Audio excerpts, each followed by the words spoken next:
Moi, j'appelle à l'union de l'ensemble des acteurs, à l'union des salariés et des entrepreneurs pour opérer le redressement, j'oserais même en présence de Monsieur Attal, la renaissance de la France. Et Monsieur Mélenchon, je vous ai écouté.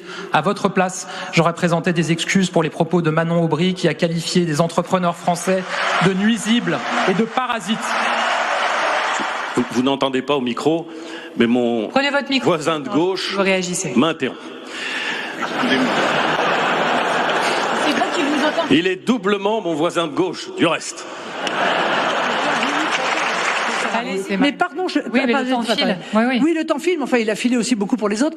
Je suis là pour le réguler, sinon on est là jusqu'à minuit. Cette réforme des retraites. Vous allez faire soit comme Madame Meloni, c'est-à-dire promettre une immigration zéro et ensuite vous rendre compte qu'on a besoin d'immigration dans notre pays, d'immigration de travail, soit couler définitivement l'économie française et aggraver grandement la dette. Et quand on vous pose une question sur la dette, vous répondez les immigrés et l'Europe. Eh bien non, il y a d'autres problèmes en France, Madame Le Pen.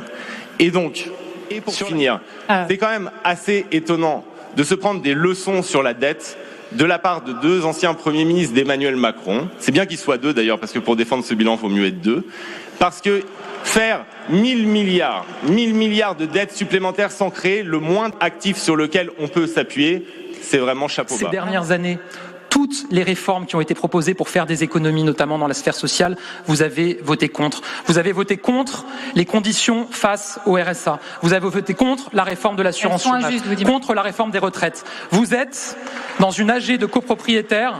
Vous êtes celle qui vient aux AG, qui vote contre toutes les provisions, toutes les économies, mais qui se plaint que l'ascenseur soit en panne le lendemain.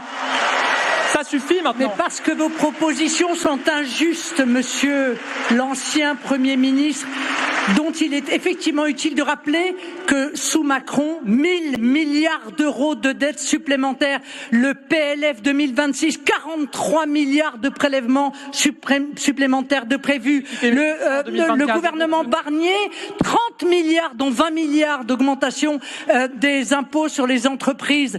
Bon, par conséquent, vous avez été ceux qui avaient aggravé considérablement les impôts. Il ne vous aura pas échappé que je ne suis pas Monsieur Barnier et que je serais bien resté à la place de Monsieur Barnier à l'époque pour ne pas augmenter les impôts. Je vous ai pas beaucoup vu vous opposer tout de même.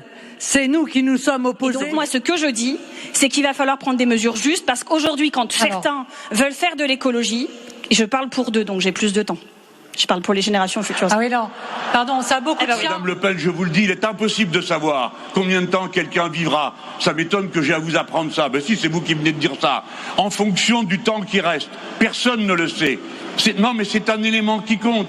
Oui, je sais pas qui c'est, mais c'est vous pour lui. C'est pareil. Elle dit ça, voilà, Il faut partir d'une réalité. Cette réalité, elle est humaine. J'observe d'ailleurs que, Jean-Luc Mélenchon, vous avez dit que vous ne compreniez pas la réalité dans laquelle vous évoluez. Mais j'ai pas dit ça. Si, je parlais d'autre chose. Mais arrêtez de caricaturer tous ceux qui parlent. Elle n'a pas dit qu'elle voulait quitter l'Europe. Elle a dit qu'elle veut pas payer le surplus. Et moi non plus. Arrêtez de caricaturer tout le monde. Répondez à ce qu'on vous dit. Monsieur Mélenchon, je vous propose qu'on reste calme. Ouais. Si, je vous assure, ça fait du bien à tout le monde. Et je constate que vous avez dit, je ne suis pas d'accord avec des faits que Madame a décrits. Vous l'avez dit. Vous regarderez la VAR. Vous regarderez la VAR. Calme, hein. Messieurs, en attendant. Vous regarderez la VAR. En attendant, Julie Neuville. Pardon, les salaires, très bien. Il faut les augmenter. Il faut augmenter le SMIC. Il faut augmenter le SMIC. Si vous n'augmentez pas les salaires, vous ne rigolerez pas longtemps parce que vous aurez la récession. Moi, d'abord, je reste un peu admirative de gens qui ont participé à la majorité depuis 10 ans, quand même, et qui aujourd'hui ont plein d'idées qu'ils n'ont jamais mis en œuvre. Là, j'avoue que moi, j'arriverai pas à faire ça. Précise qu'on ne parle pas de moi ici. Moi, j'arriverai pas à faire ça. Je veux dire, j'arriverai pas à me regarder dans la glace et à faire ça comme ça, tranquillement, comme si de rien n'était. C'est sûr que c'est plus facile dans l'opposition et de faire du commentaire en permanence, Madame. Oui, alors, vous faites bien de m'interpeller parce que vous n'avez pas reproduit ici le projet que vous avez pourtant expliqué dans les journaux. Souvent, quand on parle de normes, il y a beaucoup d'entrepreneurs qui nous disent l'écologie, c'est beaucoup de normes, et puis si vous arrivez au pouvoir, il y en aura certainement encore plus. Alors, qu'est-ce que vous... Attendez, c'est l'occasion potentiellement de le répondre. C'est assez impressionnant ce que vous venez de faire, parce que madame nous dit, moi je suis embêtée par les bulletins de paye et par toutes les règles qu'on me met en général. Elle n'a absolument pas parlé de normes environnementales. Et vous me regardez moi en disant que c'est de ma faute alors qu'elle n'a parlé d'aucune norme environnementale. Je n'ai pas dit que c'était de sa faute, que c'était votre faute pour les fiches de paye. Mais la question ne portait absolument pas sur les normes environnementales. Vous savez très bien que je parlais des normes en général et que c'est vrai que beaucoup d'entrepreneurs Non, vous vous êtes retourné à moi en tant qu'écologiste en disant c'est vous. Et je précise par ailleurs que je n'ai jamais été au gouvernement et que mon parti n'y a pas été très longtemps. Donc si vous avez des récriminations à apporter... Non, aucune récrimination. L'occasion pour vous de répondre à ce que disent beaucoup d'entrepreneurs, c'est que les normes souvent écologiques sont un peu... Vous voulez qu'on parle des normes environnementales? Mais vous répondez à la question. Quand même un tout petit peu dans tous les sens. Je sais qu'il y en a certains qui pensent qu'ils vont pas être candidats très longtemps, mais de là à développer tout leur programme, et il faudrait essayer de répondre effectivement aux questions qui se posent. La simplification est nécessaire, mais M. Édouard Philippe a écrit un livre simplifié. C'est ça en 2026, non? C'est pas vous?